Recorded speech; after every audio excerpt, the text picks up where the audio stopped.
안녕하세요. 토요미스테리 디바달리아입니다.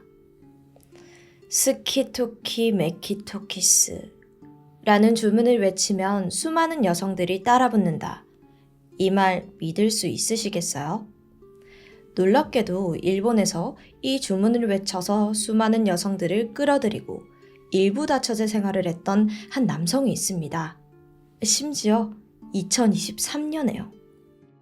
그럼 오늘의 사건은 어떤 이야기인지 지금 시작해 볼게요.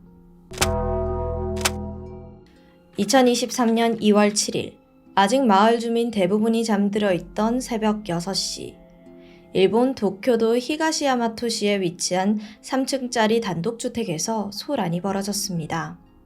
갑자기 수많은 경찰들이 출동해서 집을 겹겹이 포위한 건데요. 잠시 후 경찰의 손에 이끌려 나온 사람은 뜻밖에도 한 노인이었습니다. 그는 74세의 시부야 히로이토. 사진에서 보이듯 이마에 새겨진 알 수 없는 문양이 어딘가 굉장히 기괴한데요. 그는 자신의 집에서 사람들의 운세를 점쳐주던 점쟁이였습니다. 그런 히로이토의 혐의는 다름 아닌 미성년자 강간미수. 뒤이어 드러난 사건의 전말은 여러분의 상상 이상으로 황당하고 기상천외합니다. 사건이 벌어진 것은 약 2달 전인 2022년 12월 22일, 히로이토에게는 사실혼 관계에 있던 아내 43세의 시부야 치아키가 있었습니다. 그녀는 당시 한 식당에서 일을 하고 있었는데요. 이날 치아키는 아르바이트 동료인 10대 여성 A양에게 좋은 점쟁이가 있다면서 그녀를 자신의 자택으로 초대합니다. 흥미가 생긴 A양은 선뜻 치아키를 따라 나섰죠. 그렇게 들어선 집 안에는 히로이토가 기다리고 있었습니다. 그는 돌연 A양에게 외계인의 존재를 믿냐고 물었어요. 그러면서 실제로 UFO가 존재한다면서 관련된 영상을 무려 6시간이나 강제로 시청하게 만들었습니다.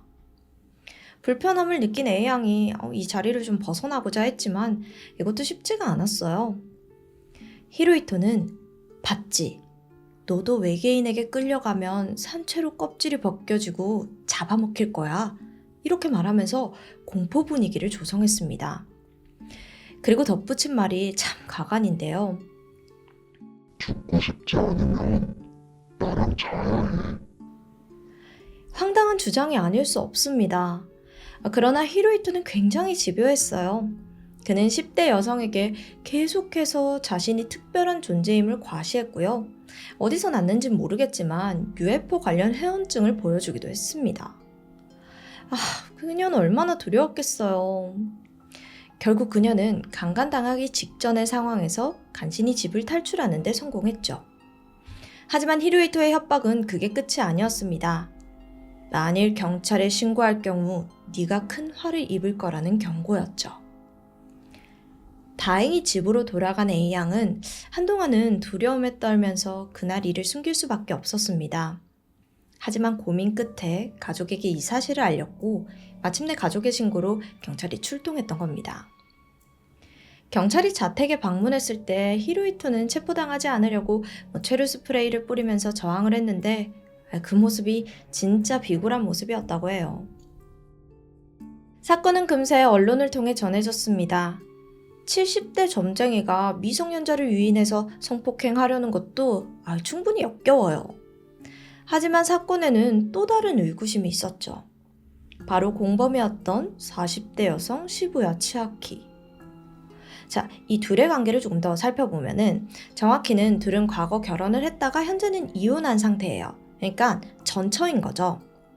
그런데도 한 집에 사는 기묘한 관계.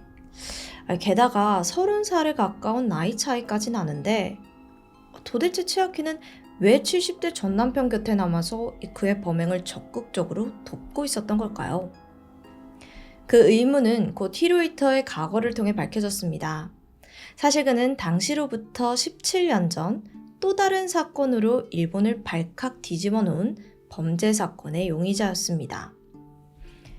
2006년 1월 한 20대 여성이 남성으로부터 협박을 받고 있다며 경찰에 신고를 했었는데요. 당시 그녀는 용한 점쟁이가 있다는 지인의 권유로 한 가정집에 방문하게 되었습니다. 그곳이 바로 히로이토의 집, 일명 히로하우스였습니다. 그런데 그녀는 점쟁이로부터 천청병력 같은 말을 듣게 돼요. 바로 남자친구가 객사하게 된다는 예언이었죠. 여성은 겁에 질려가지고 자신이 무엇을 할 수 있는지 물어봤습니다. 돌아오는 대답은 남자친구를 지키려면 나와 잠자리를 가져야 한다. 대답이 이래요. 그러면서 히로이토는 자신의 정자에 사람을 구할 힘이 있다는 헛소리를 늘어놓기까지 합니다. 당연히 씨알도 안 먹히죠. 여성이 그냥 돌아가려고 하자 히로이토는 그녀를 붙잡았죠. 그리고는 지금 이대로 가면 너도 죽거나 사고를 당한다며 계속해서 그녀를 협박하는 겁니다. 그녀는 간신히 히로하우스를 빠져나왔고 바로 경찰에 신고를 했어요. 그런데 경찰이 히로하우스를 방문했을 때 더더욱 믿기지 않은 풍경이 펼쳐져 있었습니다. 당시 57세였던 히로이토의 집에는 무려 11명이나 되는 여성이 거주하고 있었던 거죠. 그것도 단순히 동거인이 아니었어요. 그는 이들 모두와 결혼과 이혼을 반복하면서 사실혼 관계를 유지하고 있었던 거예요. 심지어 그 중에는 자녀까지 몇 명 존재했습니다. 더 놀라운 건 여성들 그 누구 하나 이 기이한 결혼 생활에 불만을 품고 있지 않아요. 한마디로 이들은 히로이토에게 완전히 종속된 채 자신들만의 집단을 유지하면서 살고 있었습니다. 대체 어쩌다가 이런 기묘한 집단이 탄생하게 된 걸까요? 시부야 히로이토. 그의 젊은 시절만큼은 남들과 같았습니다. 회사에서 영업사원으로 일도 하고 1974년에는 결혼도 했죠. 그렇게 25년간 아내와의 사이에서 자녀까지 두고 평범한 가정을 꾸렸습니다. 하지만 1999년 아내가 사이비 종교에 빠져서 이혼을 하게 되는데 이때부터 히로이토가 변하게 된 거예요. 어차피 이혼한 거 그냥 내가 살고 싶은 대로 살자 이런 생각을 하게 됩니다. 그런데 그의 결심은 조금 이상했습니다. 그가 청소년 시절 인상 깊게 본 애니메이션이 있는데 그게 한 남성이 여성 10명과 함께 살아가는 하렘물이었어요. 그는 자신만의 하렘을 만들기로 다짐했죠. 2000년 4월, 그는 아무런 자격이나 공부 없이 무작정 점쟁이 일을 시작했습니다. 그때부터 자신의 집을 히로하우스라 지칭했고 동시에 자신을 도와줄 비서를 모집했죠. 그러자 직장을 구하던 젊은 여성들이 별 의심 없이 면접을 보러 왔습니다. 그때부터 히로이토는 외계인에게 잡아먹히고 싶지 않으면 여기서 살아라. 내 정자는 지옥에서 널 구할 힘이 있다. 이렇게 가스라이팅을 하기 시작합니다. 근데 아마 처음부터 무작정 여성들을 협박하진 않았을 것 같아요. 통하지도 않았을 거고요. 처음엔 친근하게 여성들을 도와주며 접근했습니다. 그리고 정말 그녀들을 걱정하는 척 이 교묘한 가스라이팅을 시작한 거죠. 그의 집에는 수많은 최면술 관련 서적이 있었는데 아마 최면까지 동원된 것으로 보입니다. 그렇게 안타깝게도 세뇌당한 여성들은 히로하우스에 머물면서 공동생활을 시작했어요. 처음에 한 명이 넘어오자 2명, 3명, 4명 늘어나는 것은 순식간이었습니다. 물론 일본은 일부 다처제가 허용되지 않는 국가입니다. 그래서 그는 복수의 여성들과 혼인신고와 이혼을 반복하면서 최대한 많은 전처를 두고자 했죠. 이때 혼인기간은 평균 50일, 심지어는 단 9일만 혼인한 여성도 있었습니다. 그리고 여성 대부분이 이혼 후에도 히로이토와 함께 동거를 했고요. 아무리 가스라이팅을 당했다고 해도 이게 참 쉽사리 이해가 되질 않는데요. 경찰도 이해가 되지 않으니까 물어봤죠. 그러자 그는 자신의 비법에 대해서 이렇게 설명했습니다. 어느 날 꿈을 꿨는데 꿈속에서 인기가 많아지는 주문을 게시받았어요. 스키토키 메키토키스 라는 주문을 외치면 많은 여성들이 저절로 모였죠. 그의 이 어이없는 변론은 일본 내에서도 큰 화제가 되었습니다. 전문가들에 따르면 히로이토는 다른 사람보다 타인의 심리를 간파하는 데 능숙한 것 같다고 해요. 오랜 기간 영업 그리고 점쟁이 일을 한 덕이었죠. 그래서 그는 어떻게 하면 이 타인을 자신에게 종속시킬 수 있는지 알았습니다. 특히 그의 수법은 이 사람들의 불안을 부추기는 것이었어요. 그렇게 결국 상대를 자신에게 의지하게 만드는 거죠. 그의 생활을 살펴보면 평소 집에서 커튼을 닫고 검은 두건을 쓴 채 생활을 했고요. 또 테이블에는 수정구슬을 놓고 신비로운 분위기를 연출했죠. 그런 분위기 속에서 그는 주기적으로 여성들의 운세를 봤습니다. 결말은 늘 같았어요. 너에게는 악령이 붙어 있다. 재령을 위해 나와 공동생활을 해야 한다. 여기서 들은 것은 누구에게 전하면은 아프거나 사고로 죽게 된다. 그 말들로 여성들을 세뇌해서 자신의 부인으로 만들었습니다. 그리고 그 숫자가 점점 늘어서 지금과 같은 일부 다처제 형태가 된 거고요. 그렇다면 왜 여성들은 그간 단 한 번도 경찰에 신고하지 않았던 걸까요? 많은 사람들은 여성들이 협박 때문이라고 생각을 했지만 놀랍게도 실상은 그렇지 않았습니다. 여성들은 오히려 그 공동체 속에서 도망칠 의지가 아예 없었어요. 긴 세뇌 속에 마음이 완전히 닫혀버린 거죠. 특히 이들은 공통적으로 운세, 점 이런 거를 맹신하는 경향이 있었습니다. 그렇게 점쟁이인 그를 마치 교주처럼 믿고 따르는 거였고요. 게다가 이들의 생활은 꽤나 안정적이었습니다. 여성들은 자발적으로 공동 규칙을 만들었고 히로히토는 아내가 된 여성들에게 자택과 토지를 배분해서 증여했죠. 그리고 매월 아내들에게 공출금이라는 명목으로 80만 원을 바치도록 했습니다. 그러면 일을 해야 하잖아요. 이들은 매일 아침 함께 일을 나갔죠. 이웃들은 이들이 마치 일벌 같다고 기억했습니다. 모자를 쓰고 후드를 덮고 그 위에 마스크까지 써서 꽁꽁 싸맨 모습의 여성들이 자전거나 봉고차를 타고 출근하는 모습이 포착되었거든요. 얼굴에 표정은 전혀 없었고요. 직장이 없는 여성들은 가사활동으로 역할을 분담했습니다. 매일 엄청난 양의 빨래를 하거나 아이들을 돌보는 시기였죠. 이 집에서 유일하게 먹고 노는 사람은 시부야 히로히토 뿐이었습니다.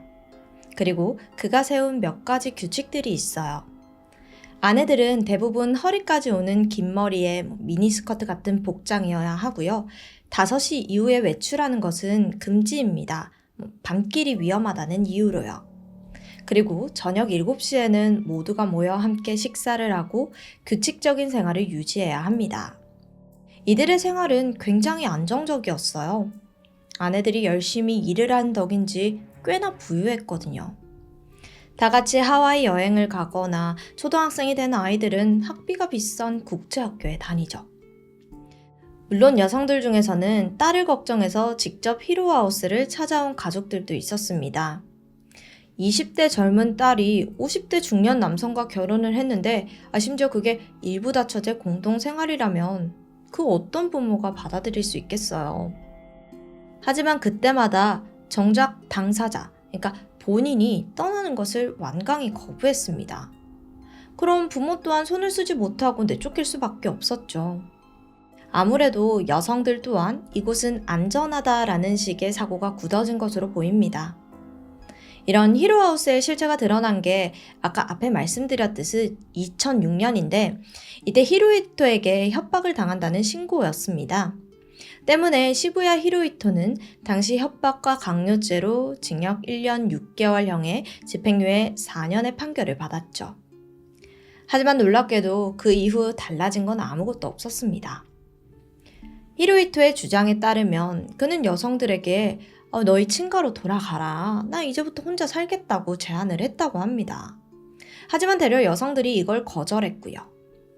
11명의 아내 중 2명 정도만 집을 떠났을 뿐 나머지는 여전히 공동생활을 유지했습니다. 그렇게 히로히토는 17년이 흐른 2023년까지도 이 기묘한 동거를 유지할 수 있었던 거예요. 당시 많은 언론사에서 여성들을 직접 인터뷰하기도 했습니다. 왜 히로히토와 결혼했냐는 질문에 히로히토는 거짓말을 하지 않는다. 신뢰할 수 있다가 돌아오는 대답이었습니다. 글쎄요, 외계인에게 잡아먹히지 않으려면 자신과 잠자리를 해야 한다는 남성의 말에 완전히 세뇌되어 버려서 그야말로 사이비 교주에 사로잡힌 피해자들의 모습입니다. 여성들이 피해 사실을 깨닫지 못한다고 해도 죄가 사라지는 것은 아닙니다. 게다가 앞서 체포된 치아키처럼 또 다른 어린 여성들을 깨어내서 제3의 피해자를 만든 건 더 큰 문제이기도 하고요. 히로히토는 그저 자신의 욕망을 채우기 위해서 여성들을 협박해 가스라이팅한 범죄자일 뿐입니다. 시부야 히로히토와 시부야 치아키가 어떤 처벌을 받게 될지는 전해진 바가 없습니다. 한동안 일본 언론은 그에게 일명 하렘남이라는 자극적인 별명을 붙여 소개했습니다. 일부 남성들 사이에서는 자신의 판타지를 이루어낸 용자처럼 비춰지기도 했고요. 그러나 그는 미성년자, 성인을 가리지 않고 성적으로 착취한 악질 변태 범죄자, 단지 그뿐입니다. 지금까지 디바달리아였습니다. 안녕하세요. 토요미스테리 디바달리아입니다. 저번에 사이비 종교 아가동산편 기억하시나요? 보신 분들도 계실 거고 아직 안 보신 분들도 계실 텐데요. 저는 아가동산편 보면서 와 정말 기겁을 했는데 오늘의 사건을 들어보시면 아가동산보다 더 끔찍하다는 생각이 드실 겁니다. 바로 신이라는 이름 하에 끔찍한 만행을 저지른 미국의 사이비 종교단체 FLDS의 교주 워렌 제프스에 관한 이야기입니다. 참고로 이 내용은 넷플릭스에 착한 신도라는 시리즈로도 나와 있습니다. 그럼 시작해 볼게요. 2011년 미국 텍사스주에서 열린 한 재판은 전 세계를 충격에 빠뜨립니다. 재판에 피고인으로 참석한 한 남성의 정체는 바로 워렌 제프스였는데요. 이 사건이 원체 유명한 사건이기도 해서 이름을 어디서 들어본 것 같은데? 하시는 분들도 꽤나 계실 겁니다. 워렌 제프스, 그는 미국의 근본주의 예수 그리스도 후기 성도 교회인 속칭 FLDS의 종교 지도자입니다. 그가 받은 죄명은 바로 아동 성범죄였는데요.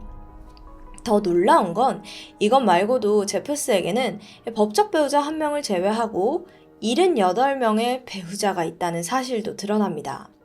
그런데 이 중 무려 24명의 아내가 미성년자였던 거예요. 21세기에 78명의 배우자도 정말 놀라운데 그중 3분의 1이 또 미성년자니까 사람들은 충격에 빠졌죠.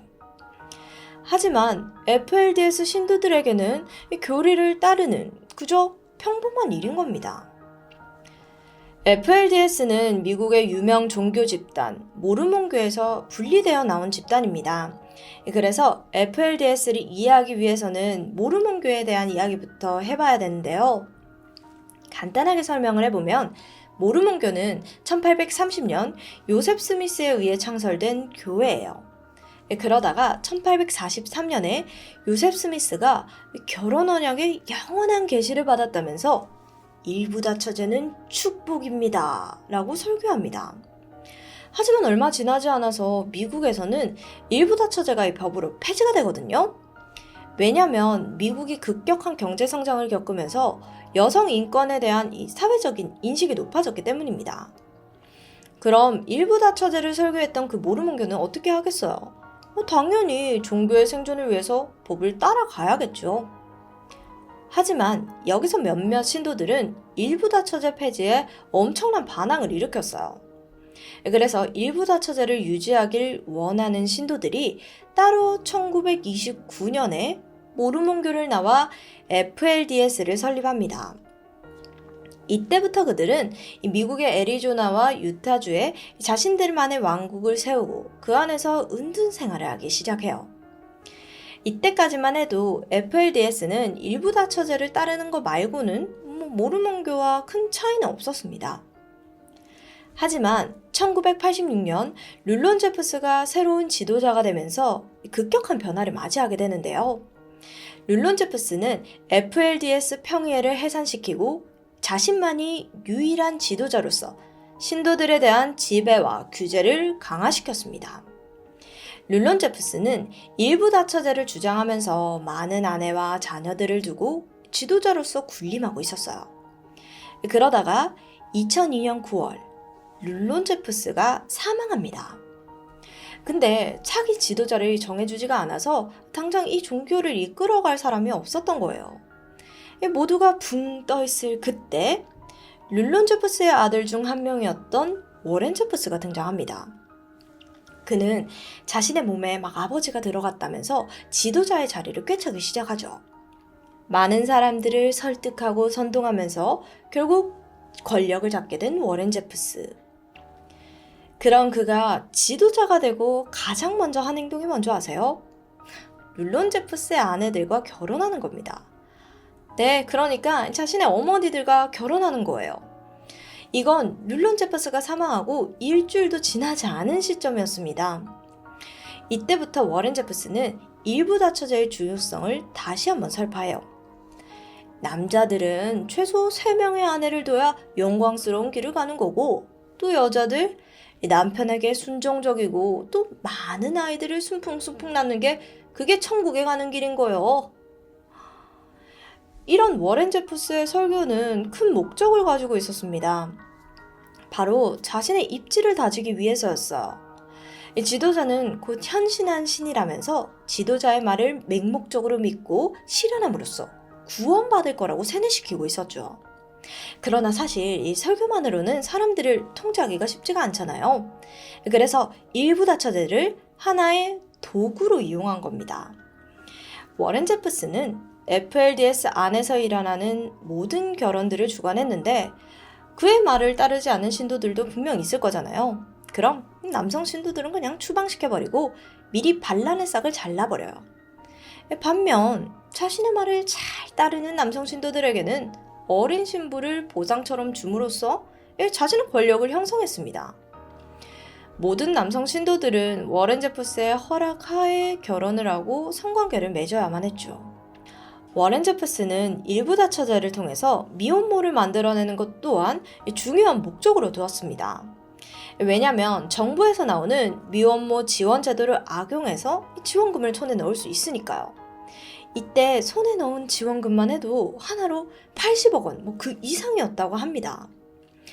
또 다른 심각한 문제도 있는데 여성의 수가 부족하다는 핑계로 조혼, 근친상간으로 아동학대가 만연하다는 겁니다. 유전적 결함으로 생기는 푸마라제 결핍증을 가진 아이들은 유달리 이 집단이 위치한 콜로라도시와 유타주 지역에 많이 출산된 것으로 알려졌거든요. 이 결핍증을 가진 아이들은 주로 정신적인 문제와 신경학적인 문제에 시달리게 되는데 결국 죄 없는 아이들만 평생을 고통받게 된 거죠. 이 일부 다처제 말고도 FLDS 안에는 이상한 교리들이 정말 많이 존재하고 있습니다. 대표적으로는 백일 우월주의 사상이 있어요. 이 교리는 일반적인 성경 해석과는 완전히 다른 논리를 전파하고 있습니다. 많은 분들이 아담과 이브에 대한 이야기를 알고 계실 텐데요. 이브가 뱀에게 속아 선악과를 먹는 죄를 지어서 에덴에서 쫓겨났다는 이야기가 있죠. 이 부분을 FLDS 안에서는 어떻게 해석을 했냐면 이브가 뱀의 꼬임에 넘어가서 성관계를 했다고 생각해요. 그래서 이때 태어난 아이가 사탄이기에 검은 피부로 태어났다고 가르칩니다. 그리고 백인은 아담의 후손이기에 선을 상징한다고 이야기하죠. 즉, 흑인은 사탄이자 악인 거고 백인은 선이라고 규정하는 인종차별적 교리를 가지고 있는 겁니다. 심지어는 FLDS 역사 수업과 설교 시간에 흑인에 대한 비난과 더불어서 그들과 관계되는 건 큰 중죄라고 가르쳐요. 흑인과 결혼은 살인 다음으로 큰 죄악이라면서요. 또 이곳은 아이들의 경우에는 기본적인 의무교육도 못 받게 했고요. FLDS 안에서 자체적으로 하는 홈스쿨링을 시키며 아이들을 세상과 단절시켰습니다. 근데 이 교육도 FLDS 종교의 교리랑 워렌 제프스를 우상화시키는 교육인데요. 여자아이들에게는 남성에게 복종하라는 세뇌 교육과 동시에 자신의 방에 데려가서 포르노를 보여주는 교육도 했다고 합니다. 또 복장의 규제도 있었는데 남성 신도들에게는 단순하게 긴팔, 카라셔츠를 긴 바지와 함께 입어야 하고 문신이나 피어싱이 금지된 정도지만 여성 신도들의 경우에는 이야기가 달랐습니다. 좀 더 많이 엄격해요. 당연히 몸에 문신과 피어싱은 안 되고요. 추가로 화장이 금지되어 있습니다. 또 헤어스타일도 짧게 자르는 게 금지되어 있어요. 안 돼요. 사후에 신과 남편의 발을 씻겨주기 위해서 긴 머리가 필요하다는 그런 이상한 교리를 내세웠거든요. 특히 워렌 제프스는 여성 신도들의 옷을 엄격하게 제한했는데요. 노출은 당연히 금지고요. 집에서 만든 프레리 원피스만 착용하도록 했고, 또 같은 남편을 둔 여성끼리는 이 같은 색 원피스를 입게 함으로써 한눈에 여성 신도들의 소속을 알게 했습니다. 근데 이상했던 건 또 모든 신도들은 빨간색과 검은색은 금지예요. 그 이유는 빨간색은 신이 가장 좋아하는 색깔이라서 안 된다고 했고, 또 검은색은 사탄의 색이라서 사용해서는 안 된다고 했거든요. 근데 좀 웃긴 거는 워렌 제프스가 타고 다니는 차가 빨간색 캐딜락입니다. 앞뒤가 다르죠. 신도들에 대한 통제는 여기서 멈추지 않습니다. 모든 신도들에게 TV, 인터넷, 신문, 오락, 말할 것도 없이 금지해 반려견, 장난감, 기념행사, 축제, 캠핑, 낚시 싹 다 금지해요. 심지어는 자신이 어느 날 신으로부터 막 계시를 받았다면서 수영까지 금지합니다. 여기서 끝이 아니에요. 자신의 세력을 넓히기 위해서 미성년자들을 밀매하기까지 했는데요. 이 모든 건 신이 지시한 거다라면서 소녀들을 캐나다와 멕시코에 팔아버립니다. 그렇게 성매매를 시키고 그 나라에서 결혼하도록 만들어요. 그 이유를 들어보시면 더 이게 어이가 없는데, 바로 다른 나라의 FLDS 세력을 확장시키기 위함이라는 겁니다. 그렇게 모든 걸 통제하며 자신의 왕국을 만든 워렌 제프스. 하지만 영원히 무너지지 않을 것만 같았던 그의 왕국도 2년도 버티지 못합니다. 2004년 워렌 제프스는 자신의 권력에 대한 본보기로 남성 신도들을 파문했는데요. 이 파문당한 남성 신도들이 똘똘 뭉치게 돼요. 남성 신도들은 워렌 제프스를 상대로 민사소송을 제기했고, 또 아동 성폭행 혐의로 고소하면서 이 사건이 세상에 알려지게 됩니다. 워렌 제프스는 이때부터 자신의 왕국에 균열이 가기 시작하자 행방이 묘연해졌습니다. 어디론가 도주한 거예요. 2005년 6월 워렌 제프스는 애리조나주에서 미성년자 성폭행 및 미성년자 매매 혐의로 기소당했습니다. 애리조나 검찰총장은 워렌 제프스에 대한 정보를 제공하는 사람한테 거액의 포상금을 지급할 걸 약조하면서 대대적인 수배 포스터도 배포하고 그를 추격했으나 행방은 여전히 묘연했습니다. 2006년에는 유타주 또한 워렌 제프스의 미성년자 성폭행으로 체포영장을 발부했습니다. FBI는 워렌 제프스를 오사마 빌라덴과 함께 제10대 수배자 명단에 올린 후 그의 행방을 수소문했죠. 그러던 2006년 8월 워렌 제프스는 생각지 못한 곳에서 덜미를 잡히게 됩니다. 이 네바다주 고속도로에서 순찰을 돌던 에디 경관이 한 차량을 멈춰 세우게 돼요. 이유는 간단했어요. 해당 차량의 번호판이 가려져서 잘 보이지 않았던 거죠. 경찰의 명령에 멈춘 해당 차량은 바로 빨간색 캐딜락, 워렌 제프스의 차량이었습니다. 그래서 그는 그 자리에서 체포되게 되죠.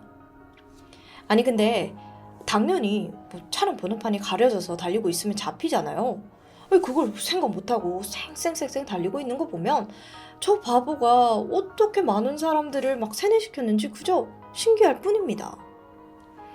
어쨌든 경찰에 잡힌 워렌 제프스는 네바다주에서 유타주로 송환돼서 이 2건의 미성년자 성폭행 사건으로 유죄를 받았고, 또 2007년 애리조나주에서 미성년자와의 근친상간, 성폭행 사건에 대해 총 8건의 추가 혐의가 적용되었습니다. 이게 어떻게 증거를 나왔는지 아세요? 바로 워렌 제프스 자신을 우상화하기 위해서 자신의 모든 행동과 말을 일기로 기록하고 녹화하도록 만들었던 거예요. 이 자료들이 모두 워렌 제프스의 추악한 행동들을 밝히는 증거가 된 거죠. 심지어는 미성년자와 이 성관계하는 침대방이라는 걸 만들어서 모든 신도들을 불러놓고 그걸 관람하게 했대요. 그리고 그걸 또 녹화했고요.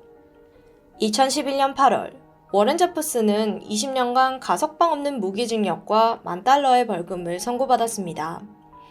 이 전문가들은 워렌 제퍼스가 구속 후 많은 신도들이 워렌 제퍼스의 행동이 부도덕하다는 걸 알게 돼서 이 종교를 떠날 거라고 추측했어요. 그래서 실제로 2013년부터 15년 사이에 탈퇴한 신도들이 1,000명 이상이었고요. 그러나 일부 전문가들의 생각과는 달리 FLDS는 여전히 건재한 상황입니다. 이 규모 자체가 워낙 거대하다 보니까 1,000명에 가까운 신도들이 탈퇴를 했어도 여전히 많은 신도들이 남아있는 겁니다. 그리고 여전히 남아있는 신도들은 워렌 제퍼스를 신으로 생각하고 이 상황이 신이 자신들의 믿음을 시험하기 위한 거라고 믿고 있죠. 자신의 권력과 추악한 욕망을 위해서 어린아이들을 강제로 취하고 수많은 여성들을 거느리며 군림한 워렌 제퍼스. 그는 모든 이면이 드러났음에도 지속되는 세뇌와 규제로 인해서 많은 신도들은 여전히 그의 그늘을 벗어나지 못하고 있습니다. 현재까지도 워렌 제퍼스의 왕국은 아직 건재하다는 사실이 정말 무섭고도 안타깝게 만듭니다. 지금까지 토요미스테리 디바달리아였습니다.